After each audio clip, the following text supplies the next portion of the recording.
J'ai une confession à vous faire ce matin. Ça a été la phrase la plus difficile à écrire de tout mon message.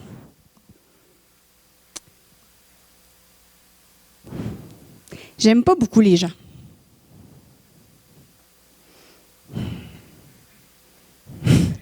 Ça paraît pas, hein? J'ai l'air de quelqu'un qui est super sociable, puis qui est super sympathique, puis à l'aise avec tout le monde. Mais la vérité, c'est que la plupart du temps, je trouve que les gens sont pas mal méchants, qui comprennent jamais rien, puis sont assez centrés sur eux-mêmes. Fait qu'en général, les gens, ils m'énervent. Tant mieux si ça vous fait rire, mais c'est une vraie confession que je vous fais ce matin. Puis peut-être il y en a, ça les met mal à l'aise, là, ils n'ont pas du tout envie de rire. Parce que normalement, on ne fait pas trop ça. Hein?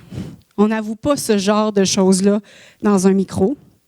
Encore moins quand on est une femme de pasteur supposée donner l'exemple. Hein?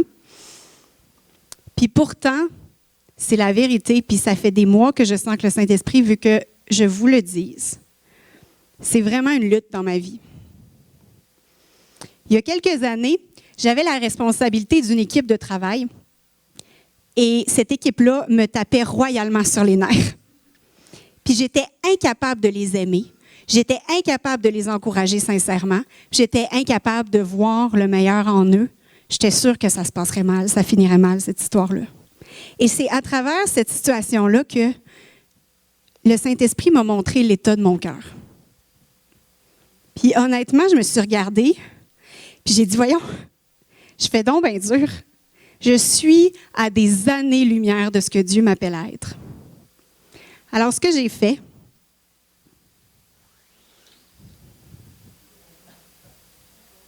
je me suis regardée dans un miroir pour vrai. Je ne pensais pas que ce serait difficile comme ça à dire ce matin. Mais je me suis regardée dans le miroir, puis j'ai constaté que mon cœur était vraiment laid.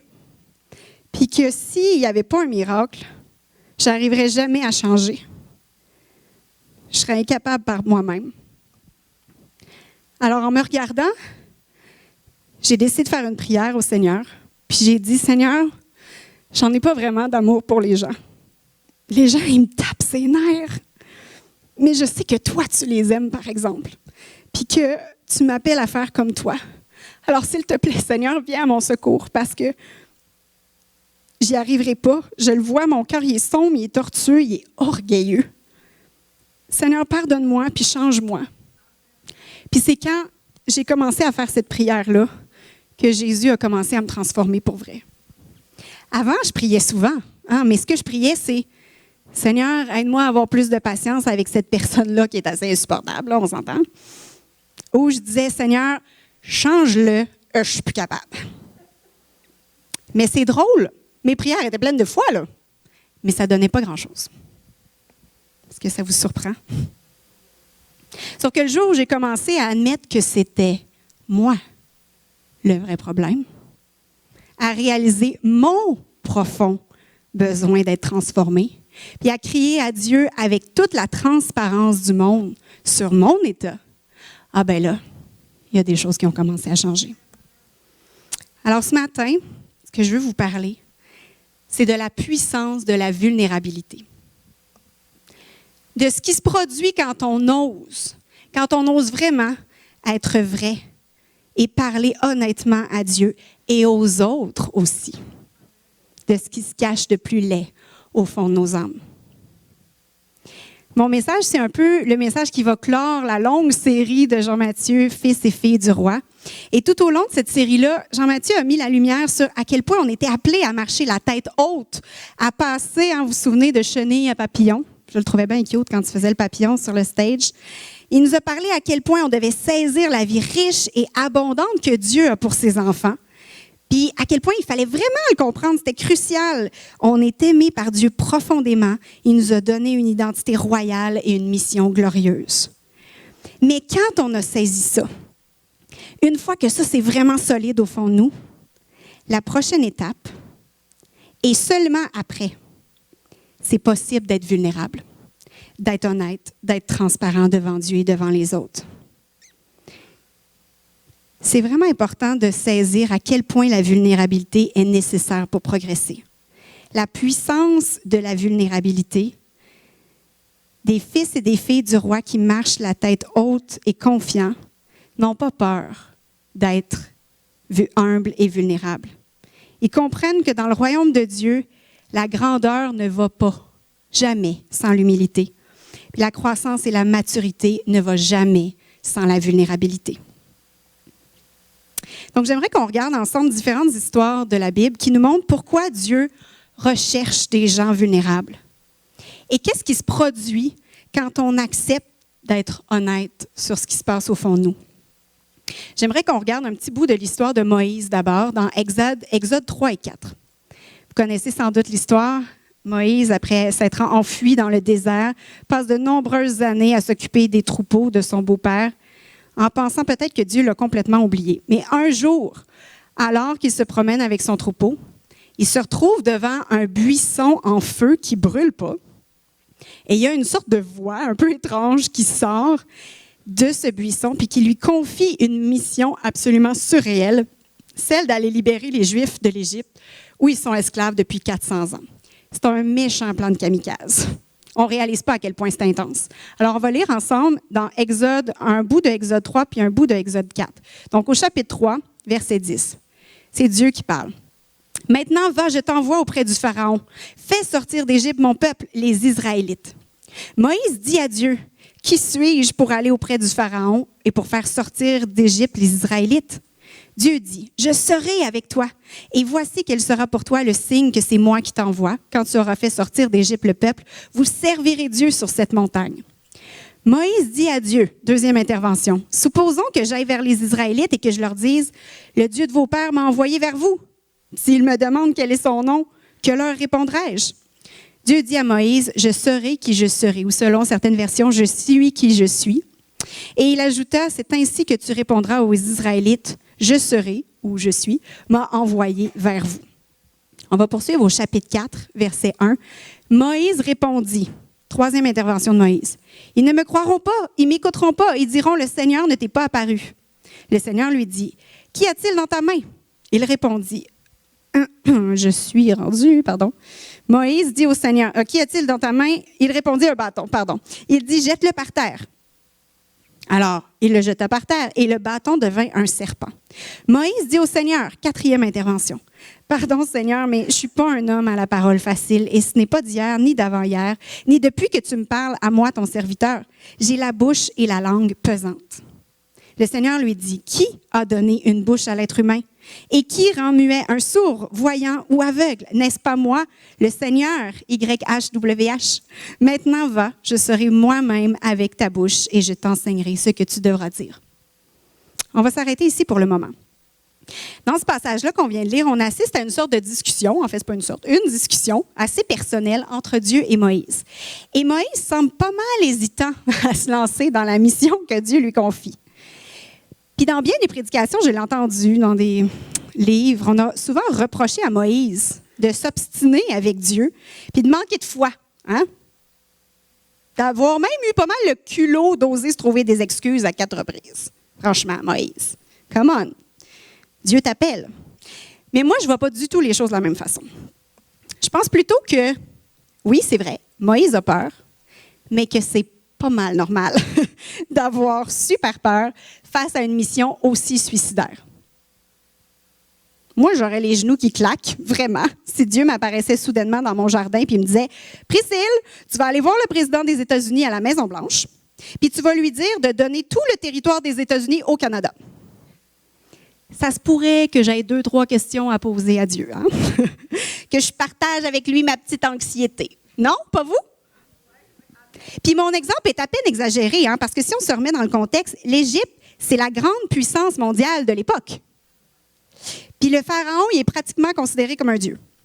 Fait que se présenter là comme un cheveu sur la soupe, là, pour lui demander de se départir de toute sa classe ouvrière, ben c'est pas mal comme faire cesser d'un coup sec l'économie de la superpuissance mondiale. Fait que mon exemple n'est pas si exagéré que ça. Moïse ne manque pas tant de foi ni de courage. C'est juste un être humain normal qui panique de façon normale devant une mission absolument pas normale. Hein? Donc, j'aime vraiment dans ce passage-là comment Moïse exprime ses inquiétudes sous forme de questions. Il est très honnête et il est très vulnérable. On le sent peut-être pas là, dans le noir sur blanc comme ça, là, mais ce qu'il est en train de dire à Dieu, c'est « Seigneur, j'ai vraiment la trouille. C'est flippant ce que tu me demandes. Seigneur, et puis qu'est-ce qui va arriver si je fais ça, puis j'ai pas vraiment ce qu'il faut? T'es sûr que tu me demandes ça? » C'est tous mes cours là, d'art dramatique du secondaire 5 qui ressortent ici. Je savais que ça me servirait un jour. Mais j'aime comment Dieu prend le temps de répondre. Il ne s'offense pas. Dieu n'est pas choqué ici. Il l'accuse de rien. Mais au contraire, qu'est-ce que Dieu fait vraiment? Il lui dévoile au fur et à mesure le plan de match pour le rassurer, puis pour mettre Moïse dans le coup. C'est intéressant, hein? La vulnérabilité de Moïse, son honnêteté, lui donne accès au cœur de Dieu. Il y a une relation qui commence à se développer à partir de ce moment-là entre Moïse et Dieu. Alors que Moïse est honnête sur ce qui se cache au plus profond de son cœur, Dieu partage à son tour ses idées et lui montre à quel point il est digne de confiance, puis il a déjà tout prévu.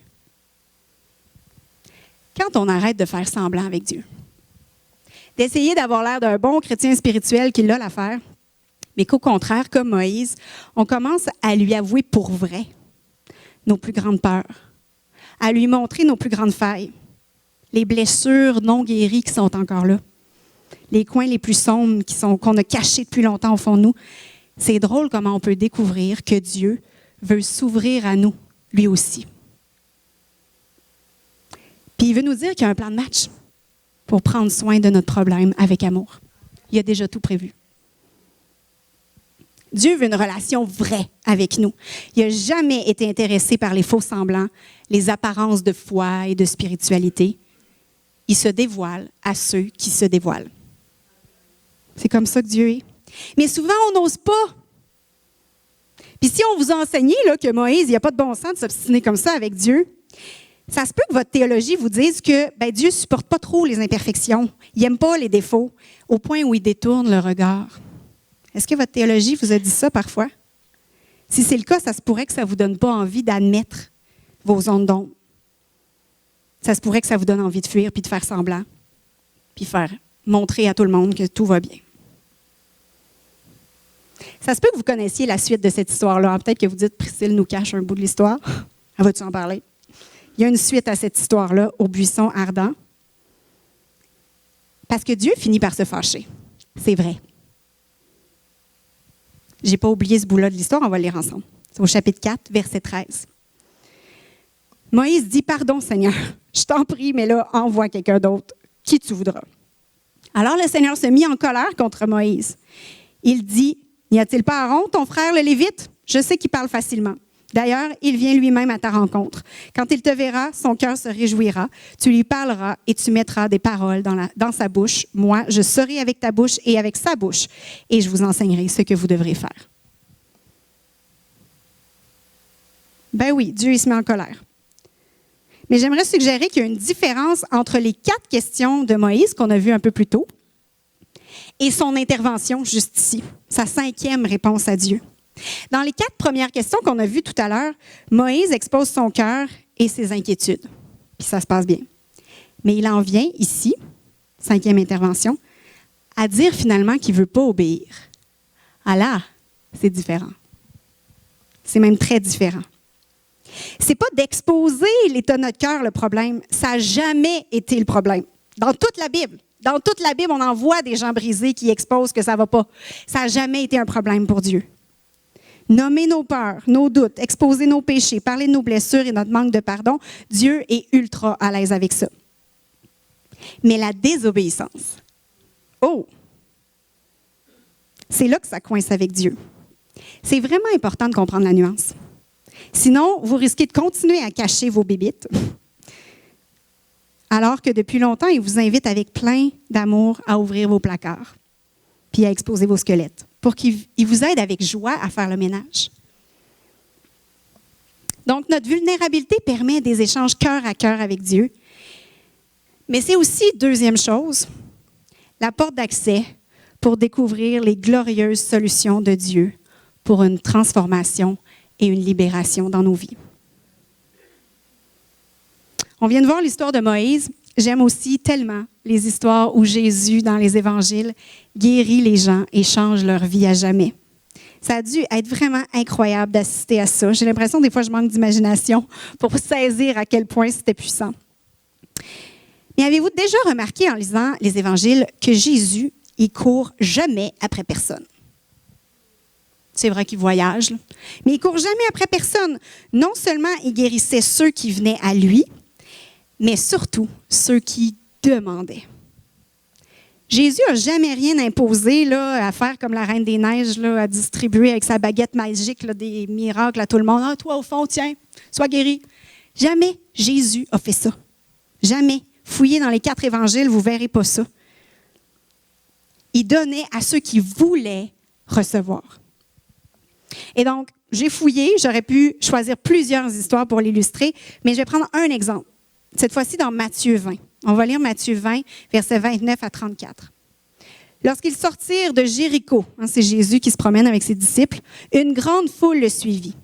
2 aveugles assis au bord du chemin entendirent que Jésus passait et crièrent « Aie compassion de nous, Seigneur, fils de David !» La foule les rabrouait pour les faire taire, mais ils n'en crièrent que plus fort. « Aie compassion de nous, Seigneur, fils de David !» Jésus s'arrêta, les appela et dit « Que voulez-vous que je fasse pour vous ?» Ils lui dirent « Seigneur, que nos yeux s'ouvrent. » Ému de compassion, c'est moi qui ai ajouté ça, ému. Dans certaines versions, on dit de compassion. Jésus leur toucha les yeux. Aussitôt, ils retrouvèrent la vue et le suivirent.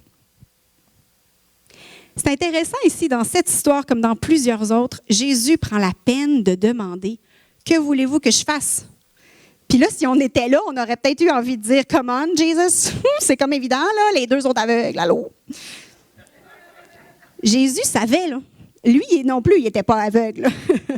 Alors, pourquoi est-ce qu'il prend la peine de demander? Imaginez que l'histoire se passe différemment. Imaginez qu'alors que Jésus leur demande qu'est-ce qu'ils veulent, les 2 hommes, qui étaient probablement des mendiants là, dans un piteux état, imaginez qu'ils avaient répondu « Jésus, on aimerait de la nourriture pour pouvoir manger aujourd'hui, s'il te plaît, on n'a rien à manger. » Imaginez que ce serait ça l'histoire, puis que Jésus dise « Ben OK, c'est ça que vous voulez. » Fait qu'il fait apparaître un buffet chinois devant eux. Pour vrai, si c'était ça l'histoire, on capoterait, on se dirait « Ben voyons donc, c'était pas ça qu'il fallait demander, les gars, là. » Allô, on trouverait les 2 gars un peu stupides, là, puis on se dirait qu'ils ont raté un petit peu la chance de leur vie. Hein? Et pourtant, c'est ça que nous, on fait la majorité du temps. On est comme des aveugles au bord de la route, avec nos grandes blessures non guéries.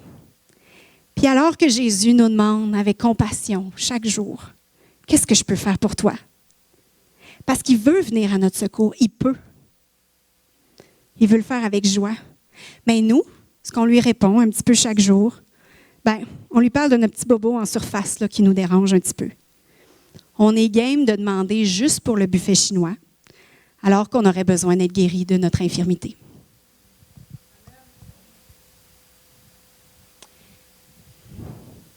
Certaines, vous avez peut-être vécu de l'abus. Vous avez vécu de la violence dans votre enfance. Mais au lieu de crier à Dieu, parce que vous n'en avez jamais vraiment guéri, puis que vous arrivez encore moins à pardonner, tous les jours, dans des petites prières plus superficielles, vous demandez à Dieu de vous aider à gérer votre culpabilité puis votre anxiété. Vous ne comprenez pas trop pourquoi votre prière ne fonctionne pas vraiment.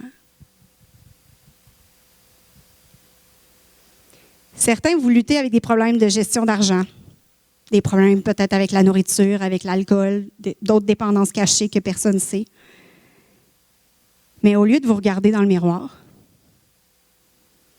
puis de l'avouer à Dieu, puis de crier à lui pour qu'il vous sorte de votre gouffre, ce que vous faites, c'est que vous continuez à vous fouetter pour essayer de faire mieux le lendemain, en espérant que Dieu ne soit pas trop fâché contre vous.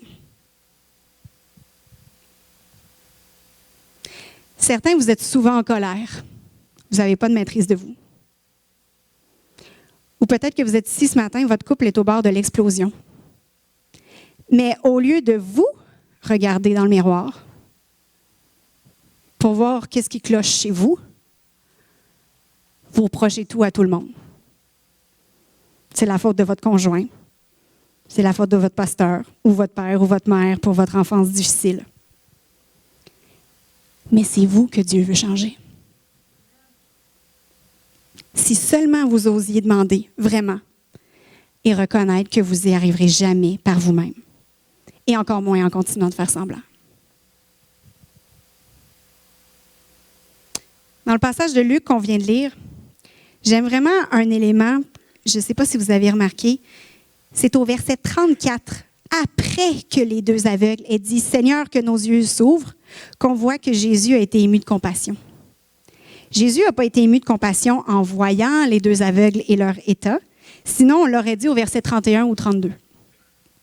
Mais c'est plutôt après que les deux aveugles ont avoué leur besoin le plus profond pour un miracle que Jésus a été touché. C'est leur vulnérabilité.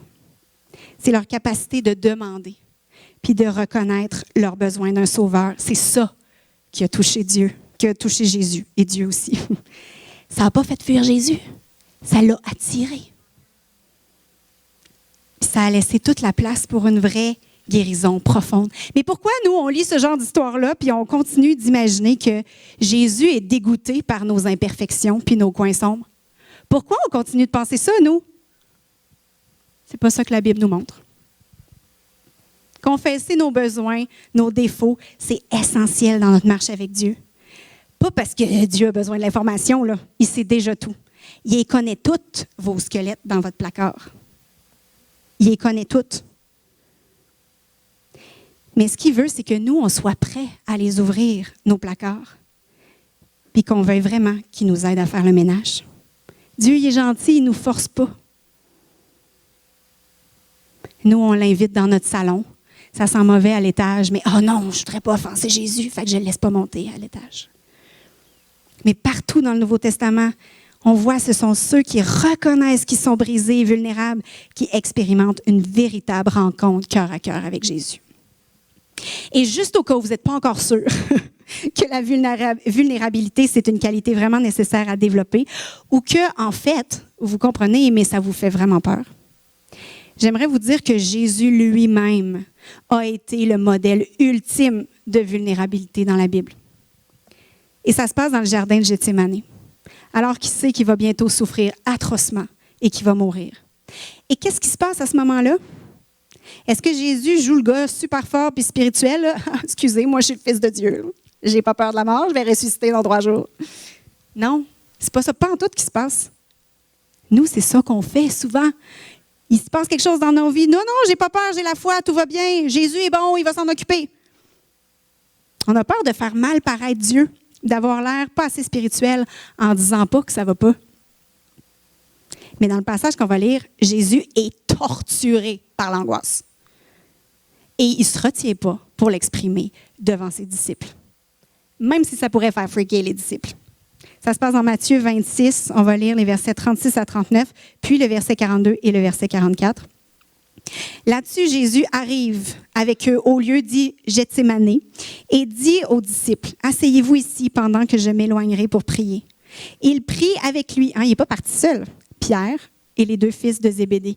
Il commença alors à éprouver une tristesse et de l'angoisse. Et il dit, « Je suis triste à mourir. Demeurez ici et veillez avec moi. » Puis il s'avança un peu, tomba face contre terre et pria ainsi, « Mon Père, s'il est possible que cette coupe s'éloigne de moi. Toutefois, non pas comme moi je veux, mais comme toi tu veux. » Un petit peu plus loin, il s'éloigna une 2e fois et pria ainsi, « Mon Père, s'il n'est pas possible que cette coupe s'éloigne sans que je la boive, que ta volonté soit faite. » Et au verset 44, il les quitta, s'éloigna de nouveau et pria pour la 3e fois en répétant les mêmes paroles. C'est vitement dit, mais ce qu'on peut voir ici, c'est que Jésus n'approche pas du tout la mort comme un super-héros. Il capote solide. Il en parle honnêtement. Puis il ne se soucie pas ici d'avoir l'air super spirituel ou de faire mal paraître Dieu. Il y a beaucoup de théologiens par le passé qui ont tenté d'expliquer ce passage-là pour comme un peu le minimiser ou le dédramatiser. On se dit, si Jésus est Dieu, il ne peut comme pas faire de l'anxiété, là. Ça ne colle pas avec la théologie. Donc c'est sûrement symbolique. C'est une image, tout ça. Puis on a dit qu'il a pensé à l'anxiété sans vraiment la ressentir. Ça se peut pas, c'est le Fils de Dieu. Mais non. Moi, je n'avale pas ça du tout. Moi, je crois que Jésus est en détresse, puis il l'admettait, et il a même demandé de l'aide. C'est un méchant exemple ici pour les disciples qui étaient encore assez pleins d'orgueil. On a vu dans les 2 messages de Pierre-Luc sur Pierre, comment ils étaient pleins d'orgueil, puis ils s'imaginaient encore à ce moment-là que Jésus allait être un grand conquérant là, qui finirait par prendre les armes. Mais ce que Jésus fait ici, il leur montre, et il nous montre à nous encore aujourd'hui un tout autre modèle. Si on accepte et on cherche intentionnellement à être comme Jésus dans notre vie chrétienne, on n'a pas le choix d'être humble et vulnérable. Puis si on ne l'est pas, bien alors qu'est-ce qu'on est? Bien, c'est l'inverse. On est orgueilleux et sur la défensive pour protéger notre image. C'est un ou c'est l'autre. Si on est comme Jésus et si on se fie au passage qu'on vient de lire, alors à quoi on va ressembler? J'aimerais mettre un petit tableau. Je vais vous le lire. Alors, si on est humble et vulnérable, comme Jésus nous l'a montré, on va se permettre d'être triste, parfois. Et on va être capable d'être troublé devant les gens, parfois. On va être capable d'admettre que quand on est dépassé, qu'on a des peurs ou des doutes, ou quand on est face à des difficultés, voilà, on va être capable de l'admettre. On va réussir facilement à demander de la prière et de l'aide aux autres. On va être capable de prier dans une dépendance totale à Dieu, que sa volonté se fasse et non pas la mienne. Pas mon plan de match, le sien. On n'aura pas trop de mal à parler de nos défis du passé, de nos batailles qu'on mène actuellement. On connaît les coins sombres de notre cœur. On ne fait pas semblant. Et on s'attend à ce que nous, on a besoin de changer. On est capable aussi d'avoir de la grâce pour les autres. Parce qu'on sait à quel point Dieu a été patient envers nous et plein de bonté. Donc, on est capable de faire la même chose avec les gens qui nous entourent. Ça, c'est ce que Jésus a modelé. Et donc, si ce n'est pas ça qu'on est, qu'est-ce qu'on est? On va mettre la 2e diapo. Quand on est orgueilleux et sur la défensive, qu'est-ce qu'on va faire? On va cacher sa tristesse et ses incertitudes. Personne ne sait. On va éviter minutieusement de montrer nos imperfections et nos erreurs. On va refuser de s'effondrer, puis on va préférer avoir l'air toujours fort et plein de foi devant les autres. On va être présent pour les autres, c'est vrai, mais on ne va jamais demander d'aide pour nous-mêmes. Aussi peu. On va chercher à transformer stratégiquement nos épreuves en moyens pour paraître encore mieux, encore plus spirituels. Les gens qui nous connaissent, si on est orgueilleux et sur la défensive, pourraient dire qu'on est souvent sur la défensive et facilement offensé. Êtes-vous facilement offensé? On va remarquer facilement les défauts chez les autres, leurs imperfections, leurs erreurs. Puis on va avoir tendance à se mettre souvent en colère, à retenir les offenses. On va avoir du mal à pardonner ou à demander pardon. Dans quelle colonne est-ce que vous vous reconnaissez le plus? Moi, je dois dire que j'ai longtemps eu des modèles chrétiens qui ressemblaient pas mal plus à la 2e colonne. Et je m'en allais sur ce chemin-là aussi. Surtout pour les 3 derniers points, là, être facilement offensé, remarquer énormément les défauts et les erreurs des autres, comme je vous ai dit tout à l'heure, être souvent en colère. Je vous avoue, c'est encore difficile pour moi. Je me mets facilement en colère.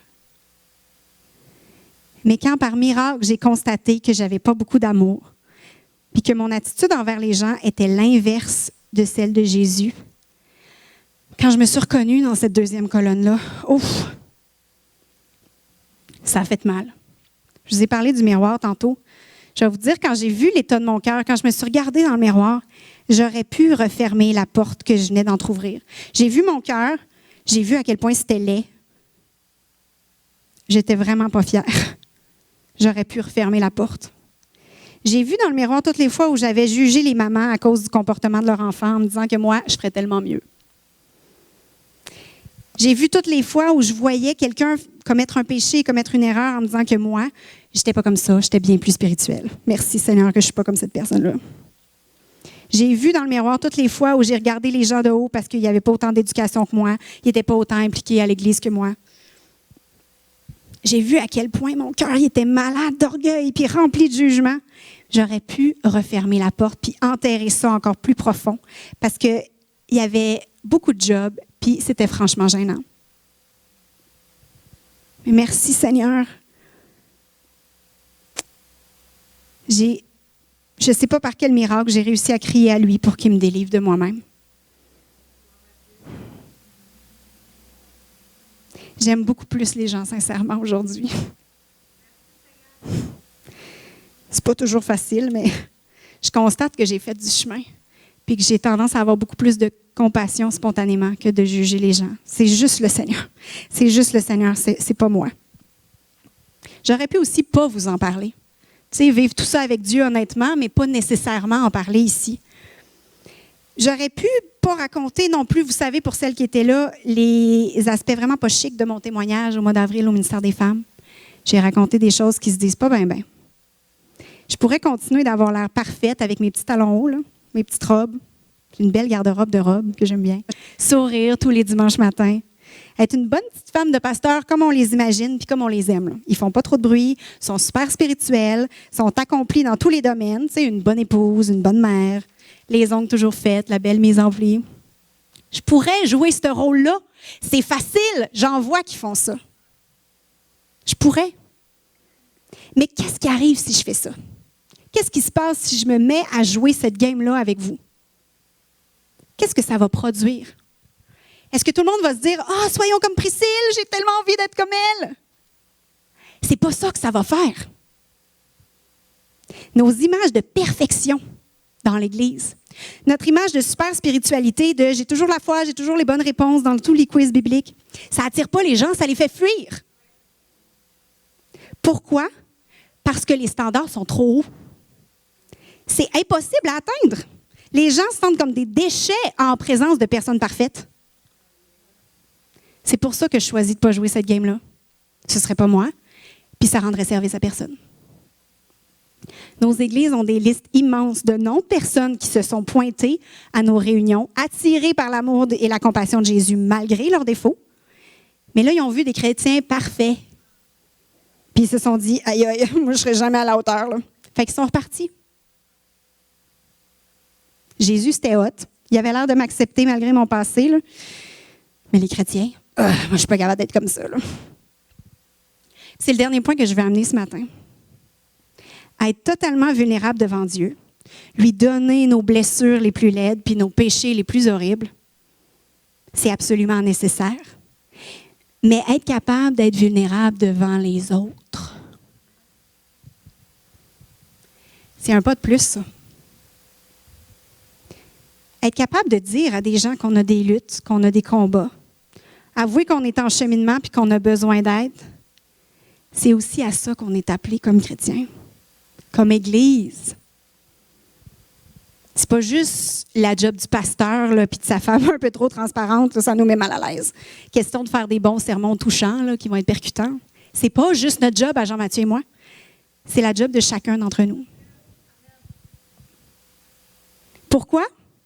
J'ai un dernier exemple à vous montrer. L'apôtre Paul. L'apôtre Paul aussi a modelé cette vulnérabilité-là. Jésus avait montré comment faire. L'apôtre Paul a fait la même chose et dans tout son ministère et dans toutes ses lettres aux églises. Et d'ailleurs, on voit que ça posait particulièrement problème à l'église de Corinthe. Eux avaient tendance à mépriser l'apôtre Paul à cause de ses faiblesses et de sa vulnérabilité. Vous savez, l'apôtre Paul, c'était un humble faiseur de tentes. Il n'avait pas la parole si facile. Puis on raconte même qu'il était quand même petit puis qu'il avait un mono-sourcil. C'est vrai, il y a des livres d'histoire du 1er siècle qui racontent ça sur l'apôtre Paul. Je ne sais pas à quel point c'est vrai, là, mais on dit qu'il y avait juste un sourcil. Ça se rencontrait au milieu. On sait qu'il y avait un problème aux yeux, puis il y avait peut-être d'autres défis aussi. Puis les Corinthiens trouvaient que ça ne rendait pas l'Évangile super winner. Ils préféraient des leaders plus éloquents, plus charismatiques, plus forts, plus visionnaires. Mais ça n'a jamais empêché l'apôtre Paul de dire et de répéter « Je me vante de mes faiblesses, parce que c'est alors que je suis faible que je suis fort. Je me vante de mes faiblesses. » Pas j'en parle à 2-3 personnes là, pour être sûr. « Parlez-en pas, là, dis-le pas à l'autre. » Je me vante de mes faiblesses. L'apôtre Paul n'est pas juste vulnérable devant Dieu, mais devant tous les gens qu'il côtoyait. Il parlait ouvertement de ses péchés passés, puis il ne faisait pas semblant que tout était facile et glorieux dans sa vie au service de Dieu, puis qu'il n'était pas sans faille. Et il y a même certains théologiens qui disent que plus l'apôtre Paul avance en âge, Plus il assume sa vulnérabilité et plus son ministère prend de l'expansion. Il y a bien des spécialistes des lettres pauliniennes qui disent ça. Je voudrais vous montrer un petit résumé, un petit tableau à l'écran. Donc, l'apôtre Paul et sa vulnérabilité. Donc, en l'an 49, environ l'an 49, il écrit Galates. Et dans Galates, il écrit « Quant à ceux qui étaient considérés comme des gens importants, ce qu'ils étaient autrefois, mais bien égales. » Il parle des 12 apôtres. Puis on sent qu'il y a comme un petit peu de compétition, là. C'est qui le plus hot? Ah non, mais moi je m'en fous, l'apôtre Paul dit. En l'an 55, dans Corinthiens, il dit « Moi, en effet, je suis le moindre des apôtres. C'est même trop d'honneur pour moi d'être appelé apôtre, puisque j'ai persécuté l'Église de Dieu. Hein? » Voyez-vous, le discours a un peu changé. Si on continue, en l'an 60, dans Éphésiens, « À moi, le moindre de tous les saints. » Là, il ne parle même plus qu'il est apôtre, il dit « le moindre de tous les chrétiens. » Cette grâce a été accordée. Et à peu près 2 ans avant sa mort, alors qu'il écrit ses dernières lettres à Timothée, dans 1 Timothée 1, on peut lire « Jésus-Christ est venu dans le monde pour sauver les pécheurs. Je suis le pire d'entre eux. » Plus il avance dans son ministère, plus il reconnaît qu'il est un pécheur et qu'il est vulnérable et qu'il est loin d'être parfait. Il passe de « je ne suis pas le meilleur des apôtres » à « non, je suis le moindre des apôtres » à « je suis le moindre des saints » et à « je suis le moindre des pécheurs ». L'apôtre Paul n'a jamais caché sa vulnérabilité. Et son ministère n'en a pas souffert, c'est l'inverse. J'aimerais inviter les musiciens. Avouer nos combats, exposer nos faiblesses, ça ne nous rend pas plus vulnérables devant l'ennemi. J'ai déjà entendu ça. Quand on nomme des choses à voix haute, l'ennemi l'entend, fait que là, on est plus susceptible d'être attaqué. Moi, je crois vraiment que c'est l'inverse. On est vulnérable quand on est seul.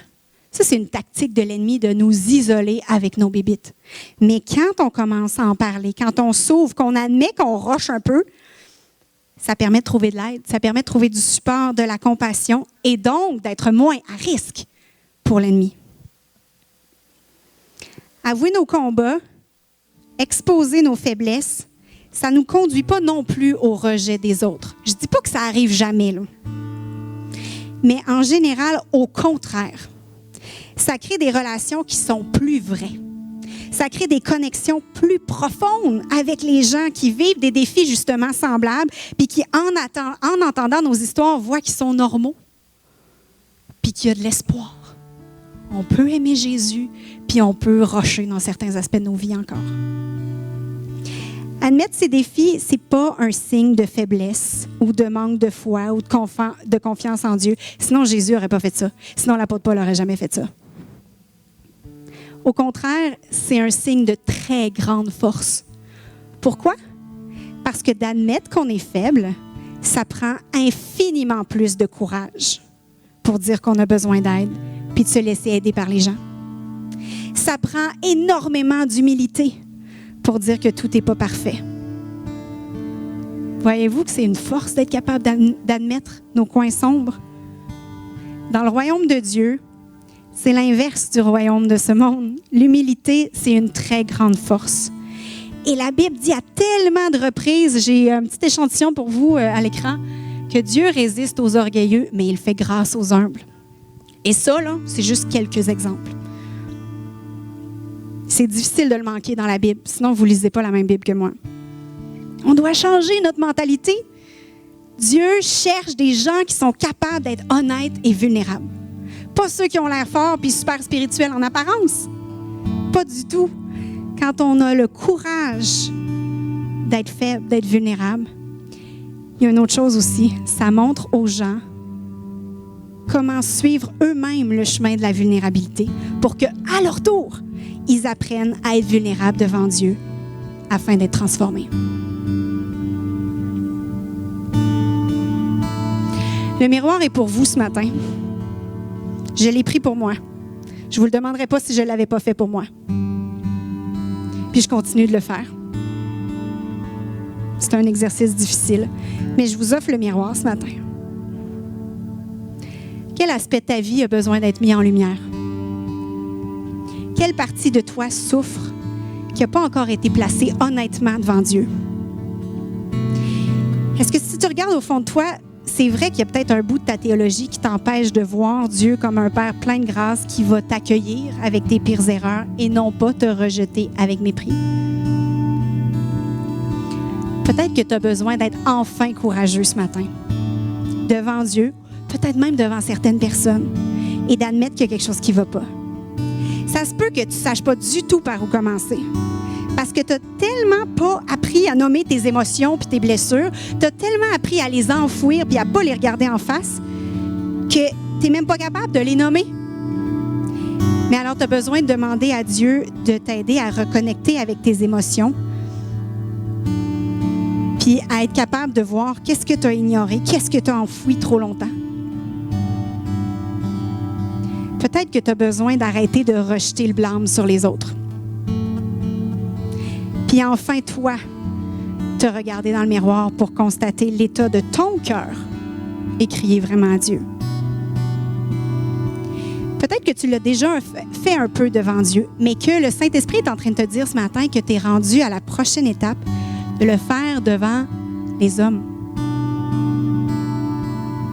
Je parle de donner un témoignage avec honnêteté et transparence, vous montrer vulnérable pour inspirer les autres à suivre le même chemin de la vulnérabilité.